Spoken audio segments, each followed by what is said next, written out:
मुंबईतून ठाण्यापर्यंत चांगल्या वेगाने आलो आणि ठाण्यात आल्यानंतर वेग मंदावला. आता तो तसा वेग मंदावणारा कोणी जन्माला आलेला नाही.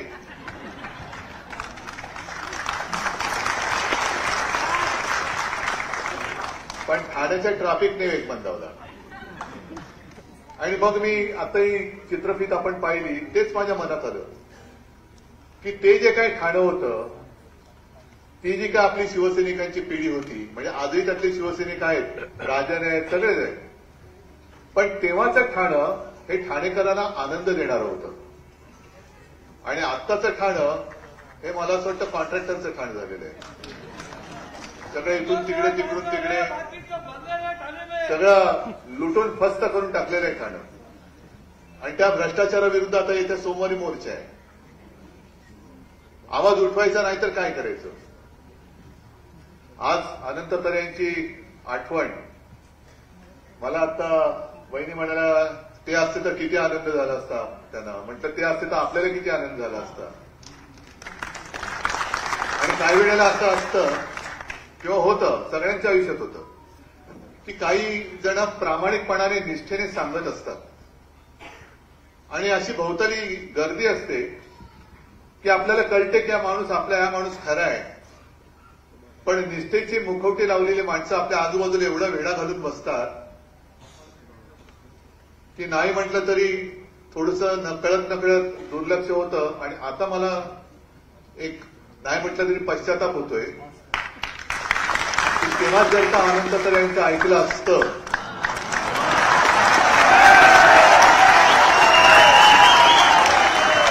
तर आता जरा कुठे गळ्याची येत्या म्हटल्यानंतर अमित शहाच्या चरणी घालील लोटांगण करून वाचवा म्हणून हंबरडा फोडणारी माणसं दिसली नसती. आणि शेतकऱ्यांसाठी हंबरडा मोर्चा काढला तो वेगळा आणि यांचा हंबरडा वेगळा. हे वाचवा म्हणून हंबरडा फोडून जात आहे. आता काही वेळेला अशी परिस्थिती असते, मला वाटतं 2014 साली, बरोबर ना, 14 साली तरेसाहेब उभे राहत होते आणि अचानक परिस्थिती जी मी म्हणतो की सगळं ठरलं होतं. शिवसेना भाजपा युती ठरली होती, जागा वाटप जवळपास झाला होता, उद्या शेवटचा दिवस अर्ज भरण्याचा, आणि अचानक भाजपकडनं युती तोडली गेली. करायचं काय. एकतर शिवसेना प्रमुख 2012 साली आपल्यातून गेले, 2014 सालची निवडणूक, करायचं काय, लढायचं कसं. आणि तेव्हा शिवसेना संपवण्याचा भाजपचा डाव होता. आपण लढलो, उमेदवार उभे केले आणि तरे साहेबांनी तेव्हा मला वाटतं अपक्ष अर्ज भरलेला आणि ऐकायला तयार नाहीत. सगळे म्हणतात साहेब ऐकायला तयार नाहीत. मग आता हे जे आहेत लोटांगणवीर ते आले, साहेब काही करा नाही तर सीट जाणार. म्हटलं तर काय करू. मग तरे साहेबांना म्हटलं काय नाही, मी बोलवतो, माझं ऐकतील. मग त्यांच्याशी मी बोललो. त्यांना म्हटलं तरे साहेब एकतर भाजप आपल्याला संपवायला निघालाय, आत्ता जरा समजून घ्या, सगळ्या मिळून आता पहिले हे संकट दूर करूया आणि मग नंतर प्रत्येकाचे मान पान. आता पहिले हे संकट आपल्याला संपवायला निघालेले हे आपले एकेकांचे मित्र, यांना पहिलं वेळेमध्ये रोखूया आणि मग पुढची भरारी आपण घेऊया. तेव्हा मला अनंत तरे म्हणाले की साहेब सांगतो तुम्हाला, हाच उद्या आपल्याला दगा दिल्याशिवाय राहणार नाही. म्हणून आता जाऊ द्या ना, तुम्ही सगळे आहात, कसा काय दगा देईल बघू आपण. आणि जे घडायला नको ते घडलं. आणि म्हणून म्हणतो आज राजन काय, केदार काय, तुम्ही सगळे जे काही शिवसैनिक आहात, तुमच्यासोबत जर का अनंत तरे, म्हणजे याच्यात जो उल्लेख केला तो राजहंस आपल्यात असतात, हे कावळे फडफडले नसते ना, कावळे नसते फडफडले. ते जे काय ठाणं आपल्या स्वप्नातलं होतं, हे गडकरी रंगायतन सुद्धा काही जणांना माहिती असेल, काही जणांना, अनेक जणांना माहिती नसेल. तो जो काय काळ होता 60च्या दशकातला, शिवसेना प्रमुखांच्या इकडे सभा व्हायच्या सगळीकडे, म्हणजे रंगायतन नाही, रंगायतन नव्हतंच. आणि एका जाहीर सभेत एक चिठ्ठी आली की सत्ता आल्यानंतर तुम्ही आम्हाला ठाणेकरांना नाट्यगृह देणार का. आणि शिवसेना प्रमुखांनी सांगितलं की सत्ता द्या, मी नाट्यगृह देतो. त्याप्रमाणे ठाणेकरांनी आपला शब्द पाळला, सत्ता दिली, शिवसेना प्रमुखांनी नाट्यगृह दिलं, स्टेडियम दिला, तलाव चांगले सुशोभीकरण झाले, उद्यानं दिली आणि तो जो काही काळ होता त्या काळामध्ये सलग 3 वर्ष महापौर होणं हा एक नाही म्हटलं तरी विक्रम आहे. विक्रम. कारण एकदा कोणतरी होऊन गेला की पुढच्या वेळेला निवडून येणं हे मुश्किल असतं. आणि सातत्याने म्हणजे हेच ते ठाण आहे. जिकडे गद्दारी केली गेली, गद्दारी झाली, गद्दारांना क्षमा नाही, गद्दारी केली गेली म्हणून सर्व नगरसेवकांचे राजीनामे शिवसेना प्रमुखांनी घेतले होते. त्याच ठाण्यामध्ये आपल्या निष्ठेच्या आणि जनसेवेच्या आणि शिवसेनेच्या प्रेमापायी 3 वर्ष सलग महापौर पद भूषवणारे मला वाटतं एकमेव द्वितीय अनंत तरे. यापुढे तसं कोणी होईल असं मला वाटतं. आणि तो सगळा काळ ह्या आठवणीची पुस्तकं पानं ही मला चाळायची आहेत. पण आठवणीची पानं ही आपल्या मनामध्ये असतातच. त्याच्यासाठी पुस्तक असलं नसलं, पुस्तक चांगलं आहे, पण प्रत्येकाच्या मनामध्ये या आठवणी असतात. हेच ते ठाणं. या ठाण्यामध्ये दिग्गज म्हणजे सुरुवातीपासून आनंद दिघे आहेत, वसंतराव मराठे आपले पहिले नगराध्यक्ष जनतेने निवडून दिलेले. त्याच्यानंतर मग आनंद दिघे, मोदा जोशी, प्रकाश परांजपे, रघुनाथ मोरे, कितीतरी म्हणजे सगळे एकापेक्षा एक सरस. ही सगळी माणसं असती आज आपल्या सोबतीला, राजांच्या सोबतीला, तुमच्या सगळ्यांच्या सोबतीला, तर कोणाची हिंमत होती ठाण्यामध्ये गद्दारीतला ग उच्चारण्याची? हिंमतच झाली नाही. आणि आमचं म्हणजे कसं योगायोग असतो बघा की आनंद दिघे, अनंत तरे आणि आमचं ठाकरे कुटुंबीय यांची दैवत एकच, एकविरा आई.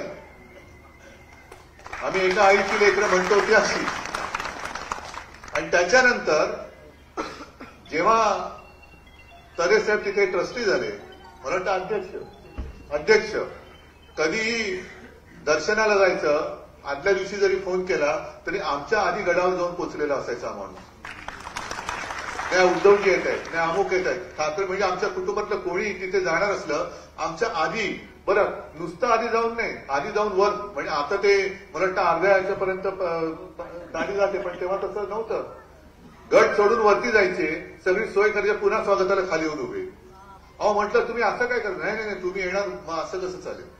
मग ते यथासांग सगळं दर्शन प्रसाद विसाद घेऊन सगळं मग आम्ही यायचो परत. तसं पाहिलं तर तो जो आता उल्लेख झाला लोकसभा निवडणूक, एक थोडक्यामध्ये ती संधी हुकली, नाहीतर एक इतिहास आणखीन घडला असता. अंतुलेंचा पराभव करून अनंत तरे हे त्याच वेळेला दिल्लीत गेले असते. पण आधी आपली काही तयारी नव्हती. अचानक ठरलं, शिवसेना प्रमुखांनी सांगितलं अनंत लढ, राहिले उभे, लढले. ही जी एक वृत्ती असते शिवसैनिकाची, ती त्यांच्यामध्ये ओतप्रोत भरलेली होती. आणि नंतर सुद्धा आपल्यामध्ये गद्दारी झाली. एक काळ असा होता शिवसेना आणि संकट, संकट आणि शिवसेना, म्हणजे इतरांवरची संकट शिवसेना दूर करते, पण शिवसेनेवरती काही कमी संकट नाही आली आतापर्यंत. प्रत्येक संकटामध्ये शिवसैनिक छातीचा पोट करून वाढवतो. साधारणतः 2005-06चा तो सुमार असेल, आपण एका पाठोपाठ एक पोटनिवडणुका हरत होतो आणि श्रीवर्धनची पोटनिवडणूक लागली. मी तिथे जात होतो, प्रचाराला जात होतो. माझ्या बहुतेक प्रत्येक प्रचार दौऱ्यात अनंत तरे माझ्या खांद्याला खांदा लावून मैदानात उतरले होते. आणि एवढी सगळी पराक्रमाची शर्त सगळ्यांनी केली की आपली पराभवाची शृंखला त्या श्रीवर्धनच्या विजयाने आपण तोडून टाकली. त्याच्यानंतर आपली घोडदौड सुरू झाली. ही अशी माणसं एकतर पुन्हा पुन्हा मिळत नाहीत आणि होतात ती लवकर का जातात हेच मला कळत नाही. असो, जे काही घडून गेलं त्याच्यात आता तर काय आपण करू शकत नाही. पण एका गोष्टीचा मला अभिमान आहे की शिवसेनेवरती जशी संकट आली तसं तरे कुटुंबियांवरती आली. म्हणजे आज कुटुंब म्हटलं तर तरे साहेब, वहिनी, त्यांचा मुलगा, आणि एवढी संकट आली तरी सुद्धा तरे कुटुंब शिवसेनेचा भगवा सोडायला तयार नाही. याला मी वहिनी तुमच्या गेल्या आठवड्यात पाहिली मुलाखत टीव्हीवर, युट्यूबवरती आणि पत्रकार परिषद, तुम्ही पण पाहिली का? नसेल पाहिली तर बघा, पाहिजे ना. याला म्हणतात वाघ, याला म्हणतात वाघीण.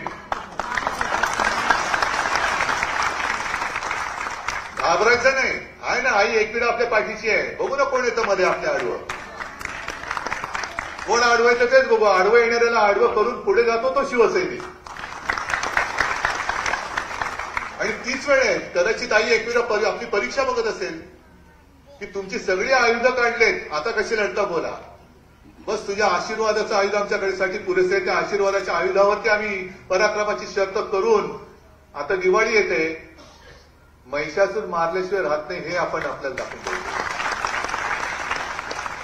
ही त्यांचं तुम्ही बघितलं ना चित्रफितीमध्ये, दरबार म्हणजे लोक कशी येत होती, कसं त्यांना आशीर्वाद मिळत होते. ते आशीर्वाद फुकट नाही जाणार, कधीच फुकट नाही जाऊ शकत. गोरगरिबांचे आशीर्वाद म्हणजे मी एक गोष्ट नेहमी सांगतो, आता लोकसभेच्या निवडणुकीनंतर, आज जसं मी छत्रपती संभाजीनगरला गेलो होतो तसंच लोकसभेला, सगळ्या लोकसभेमध्ये मी फिरलो. आणि धाराशिवला आपला ओमदादा आहे, ओमराजे निंबाळकर, प्रचंड सभा झाली. आणि सभा झाल्यानंतर एक साधा शेतकरी व्यासपीठावरती आला.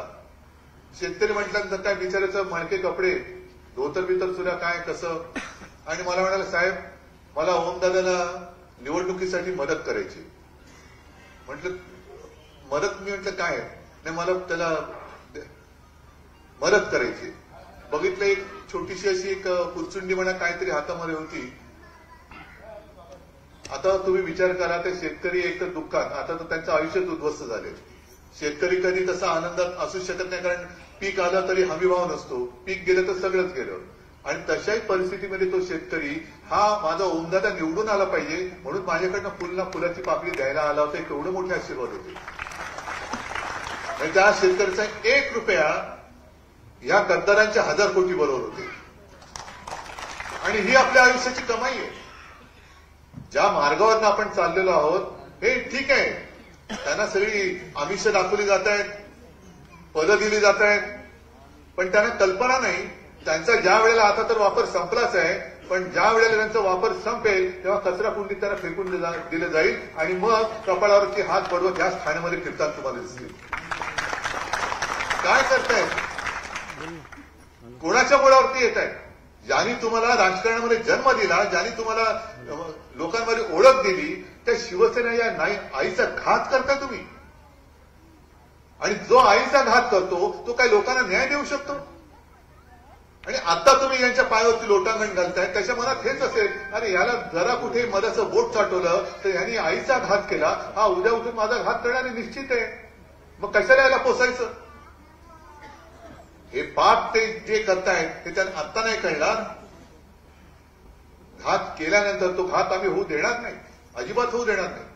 पण घात केल्यानंतर कळेल, अरे आपण कोणाशी लढलो, आपल्याला कसं लढवलं गेलं, आपल्याच लोकांना आपल्या अंगावरती टाकलं गेलंय. आणि लढवणारे म्हणजे ही काही कोंबड्याची झुंज नाहीये की कोंबडे झुंजतायत, त्यांचा रक्तपात होतोय आणि झुंजी लावणारा मध्ये मस्त मजा करतोय.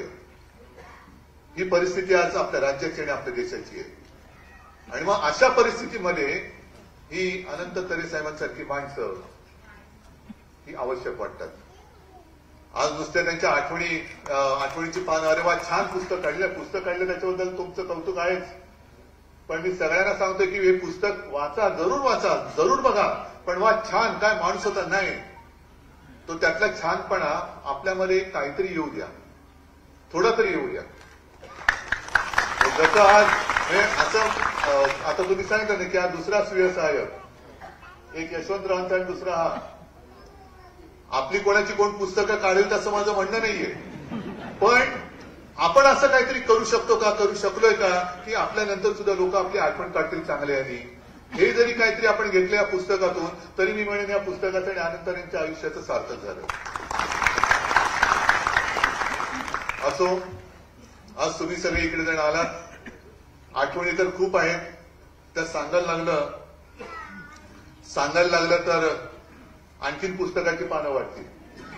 पण अनंत तरे यांनी जे एक आपलं व्रत घेतलं होतं, सेवेचं व्रत, ते व्रत घेऊन आताची सुद्धा शिवसेना पुढे चालते. आणि भाषणाच्या सुरुवातीला मी जो काही उल्लेख केला की आता म्हणजे गाडीत बसल्यानंतर ठाणेकर कसे राहत असतील, कसे इकडनं तिकडे जात असतील, विकास झालाय, मग विकास झालाय तर पैसा खर्च झालाय, मग खर्च गेला कुठे, कोणाच्या खिशात गेला?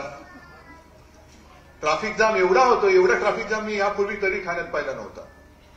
या सगळ्या गोष्टीबद्दल महापालिका लुटले, राज्याची तिजोरी लुटले, मुंबईची तिजोरी लुटलेली आहे. मुंबई आणि ठाण्याची महापालिका म्हणजे मुंबईवरती जवळपास 2.25 लाख कोटीचं देणं देऊन करून ठेवलेलं आहे. कोणी केलं हे?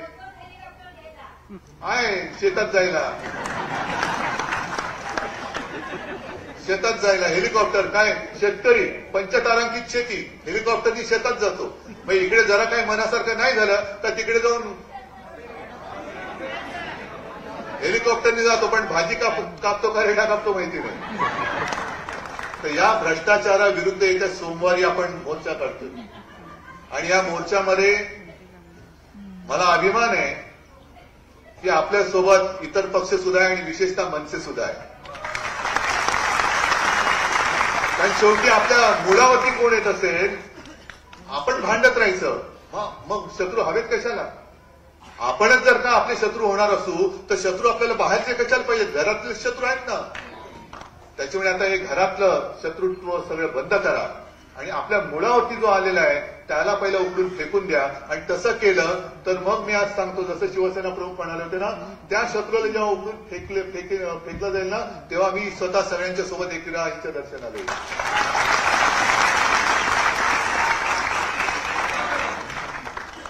ठीक आहे, मला वाटतं ठाणेकरांनी ठरवलं तर नक्की होईल. आणि ठाणेकरांनी एकदा ठरवलं की ते ठरवतात आणि तसं ते करतात आणि तसं तुम्ही ते कराल याची खात्री बाळगतो आणि आपली रजा घेतो. जय हिंद, जय महाराष्ट्र.